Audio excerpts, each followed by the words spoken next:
अखया कुमारा पाडिल्या रणी रावणे ऐकता चिकानी शंक करीत दाही वदनी लोळे धरणी गडबडा। महाराज आपल्या गुरुला नमस्कार करून हे अध्यायाच्या कथेला सुरुवात करतात। मागच्या अध्यायामध्ये हनुमंताबरोबर अखेळ्याला लढाई करण्याकरता रावणानं पाठवलेलं होतं। ज्यावेळेस हनुमंतानं अखेळ्या मारला की रावणानं ऐकल्याबरोबर मुलगा मिळाल्यावर कुणाला आनंद होईल का? या नियमाप्रमाणे रावणाला दुःख झालं आणि रावणानं 10 तोंडाला शिंगा करायला सुरुवात केला। मुकुट पडिला सभास्थानी हे प्रत्यक्ष देखो निनयनी रावण रड्या क्रंदनी विरुद्ध करणी म्या केली। हनुमंत किती हुशार असेल। हनुमंताने काय केलं? लढाईच्या रणमैदानामध्ये अखेळ्याचा सुरुवातीला रथ मोडला। त्यावेळेस अखेळ्या हनुमंताहून हुशार होता। अखेळ्याने विचार केला की हे वानर असं जमिनीवर आपल्याला ऐकत नाही। अखेळ्या आकाश मार्गामध्ये गेला। आकाश मार्गामधून हनुमंतावर बाण सोडायचा विचार केला, पण हनुमंताने एका मिनिटाच्या अगोदर जाऊन आकाशात उड्डाण घेतली। अखेळ्याच्या टंगड्याला पकडलं, टंगड्याला। ज्यावेळेस गरगरा फिरवलं त्यावेळेस मुकुट कुठं जाऊन पडलं? रावणाच्या नीट सभेमध्ये समोर। रावणानं बघितलं त्यावेळेस रावणाचा बाजार संपला होता। हातामध्ये तलवार समुद्रामध्ये जाऊन पडली आणि शरीर एका शिळेवर आपटल्यावर कधी एक हाड सुद्धा शिल्लक उरलेलं नाही। बुद्धिभ्रंश झाला मदसी कुमार दाडीला युद्धासी रणी वानरे मारिले त्यासी बोल कवनासी ठेवावा। मुलगा मरण पावल्यावर कुणाला दुःखच होणार ना। त्या नियमाप्रमाणे रावणाला अतिशय दुःख झालं। रावणाची बुद्धी भ्रष्ट झाली। आपण आता काय करावं, कुणाला पाठवावं?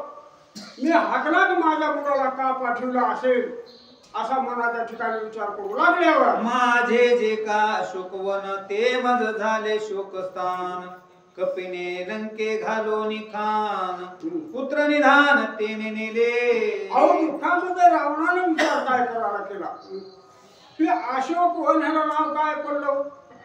ज्या ठिकाणी अशोक वनामध्ये गेल्यावर त्या माणसाला कसलाच शोक राहणार नाही, दुःख राहणार नाही, म्हणून त्याचं नाव अशोक।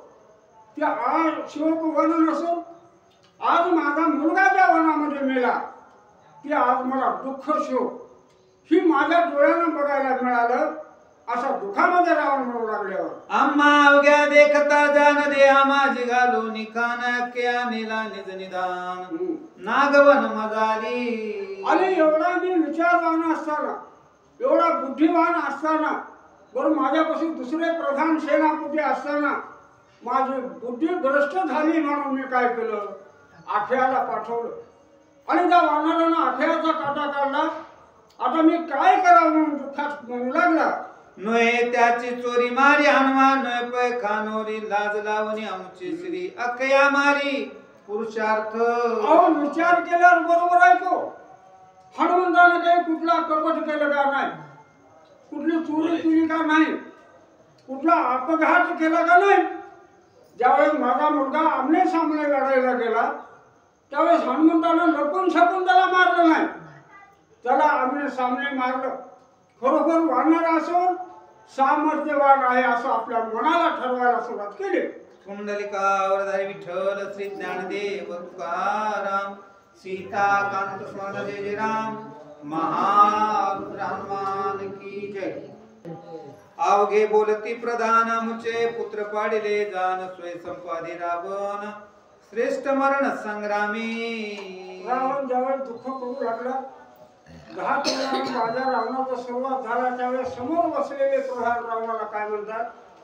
राजा धीरज, आम्ही एवढे मोठमोठे प्रधान सेनापती असताना तुम्ही आम्हाला पाठवायचं होतं, पण तुम्ही अखेळ्या कुमाराला का पाठवलं? असं झाल्यावर कुणी म्हणते पण आधी कुणी म्हणत नाही। असा मोठेपणा प्रधान रावणाला सांगू लागले, पण आता ह्यांचा बी नंबर लागणार आहे, नंबर अशी अवस्था त्यावेळेस झाली। अखया पुत्र पडला रणी शंक करीत दाई वदने बोला सारखी नाही करणी निंद्याभिमानी रावण। आता रावणालाही काय म्हणू लागले? वाईट समजू लागले। कोण समजू लागले? आपल्यासारखे ते बसलेले मोठमोठे बलाढ्य असे प्रधान। रावण म्हणजे निंदी आहे, वाईट आहे, ह्यांना मागचा पुढचा विचार केला नाही आणि आपला मुलगा हा गमावून बसला. सैन्य धाडिले कोट्यानुकोटी ते मारिले पुच्छासाठी वानरे पुरविले पाटे रावण पोटी दुखदुखी. आता एवढं मोठं एकट्या वानरानं काम केल्यावर कुणी मनाच्या ठिकाणी विचार करणार रावण असला काय ना आपण असला काय. आपल्याला तिची भीतीच वाटणार ना. तशी रावणानं मनाच्या ठिकाणी भीती धास्ती घेतली धासती घेतली. आता ह्या वानराला मारण्याकरता पाठवावं कुणाला. एवढं कोठ्यावरती सैन्य आणि माझा मुलगा पाठवला कुणाला देखील परत जीवन देऊ दिलेलं नाही. मग आपण करावं काय. अभिलाषिता शिवाची कांता उमा मागितली भोगार्थ ते पाप बैसले माझे माता रुद्र तत्वता शोभला. आता विचार कर ज्यावेळेस माणसाच्या मनाला पश्चाताप होतो पण पश्चाताप होण्याच्या अगोदर किती जणांना रावणाला समजावून सांगितलं. रावणाने इकडून ऐकलं इकडून सोडून दिलं सांगणाऱ्याला मूर्खामध्ये काढलं. बरं रावण सोडला. आपल्यासारख्या एखाद्या माणसाला 4 माणसं जर सांगितलं की बाबा गोष्ट वाईट आहे तू ह्या भानगडीत पडू नको त्यावेळेस तू माणूस ऐकत नाही. ज्यावेळेस त्याला तो ठेस लागते त्यावेळेस ती खाली बघतो. तशी अवस्था झाली. मी काय माझा दुसरा कोणी नारे असला मी देत नाही सांगावं कुठलंच काही. त्यावेळेस रावणाने विचार केला काय खरोखर मी माझ्या गुरुपत्नीचा म्हणजे शंकराच्या बायकोचा पार्वतीचा मनाच्या ठिकाणी अभिलाष धरला. अभिलाष त्याचं प्रायचित आता मला भोगावं लागलं. आता एवढं राज्य एवढं संपत्ती एवढा भानगडी रावणाला कुणा दिल्या महादेवाला दिली. हनुमंत कोण होता महादेवाचाच अवतार होता ना. देव जोडे मारून देतो जोडे मारून देतो. तशी रावणाची अवस्था झाली का नाही तुम्ही विचार ठरवा. उमा ते तव जगत जननी विशेष माझी सद्गुरु पत्नी ते म्या अभिलाषली नयनी रुद्र शोभणी स्वयाला. आता रावण किती हुशार असेल. रावणानं ज्यावेळेस मी कैलासराला गेलो शंकराची भेट घेण्याकरता आणि आत्मलिंग मागण्याकरता आईच्या पूजेला त्यावेळेस माझी पापी डोळे काय केले पार्वतीकडे बघितल्यावर माझं मन हे पापी झालं. अगोदर डोळ्यानं बघितलं मग मन माझं पापी झालं. विचार केल्यावर सगळ्याचे डोळेच पापी राहतात. डोळ्यानं बघितल्यावर माणसाला चांगलं वाईट ही सगळ्या भानगडी मनाच्या ठिकाणी ठरला. आता कितीतरी सुंदर मुलगी चालली की डोळे बघतात आणि माणसाचं मन चिलबिचल झाल्याशिवाय राहत नाही. पण माणसानं असा विचार करायचा कोणता ही एवढी सुंदर आहे ना खरोखर माझी आई किंवा बहीण असती तर मला बरं झालं असतं असा माणसाने विचार करा. थोडक्यामध्ये सांगायचं विवेकानंदानं एवढा भारत भ्रमण करत निघाले. त्यावेळी गेले का रस्त्यामध्ये बाईनं गाठलं आणि काय हट्ट धरला हे महाराज म्हणले तुम्ही मला करून घ्या. विवेकानंदानं मनामध्ये विचार केला बाई तू एवढा हट्ट कशावर मला धरतोस मी लग्न करणार नाही त्याचं कारण सांग. त्यावेळी विवेकानंदानं सांगितलं तुमच्याबरोबर मी लग्न केल्यावर तुमच्यासारखा मला मुलगा सुंदर होईल म्हणून तुम्ही मला करून घ्या. त्यावेळी विवेकानंदानं खुशाल करून घ्यावं का नाही. विवेकानंदानं त्या बाईला सांगितले आई तू आता काय कर तुला सुंदर मुलगा पाहिजे ना तू मला माझा मुलगा समज. किती विचार आहे किती ज्ञान असेल विवेकानंदामध्ये. असं जर वागल्यावर सगळ्याचं कल्याण झाल्याशिवाय राहणार नाही. अखिया शिष्य झाला सत्य स्वय रुद्र शोभला राक्षसाची शयाला तो म्या केला महादोष. अहो माझ्या हातून जे अन्याय झालेला आहे त्या अन्यायाचं मला प्रायचित भोगावं लागलं. जी माझ्या मनामध्ये मी वाईट भावना झाली त्या वाईट भावनेमुळं एका साध्या वानराला मारतो माझ्या मुलाला मारलं असा दुःख करू लागला. हात नव्हे गा वानर शोभण्याला काळा निरुद्र कायसा राक्षसाचा भार सर्व संहार येते झाला.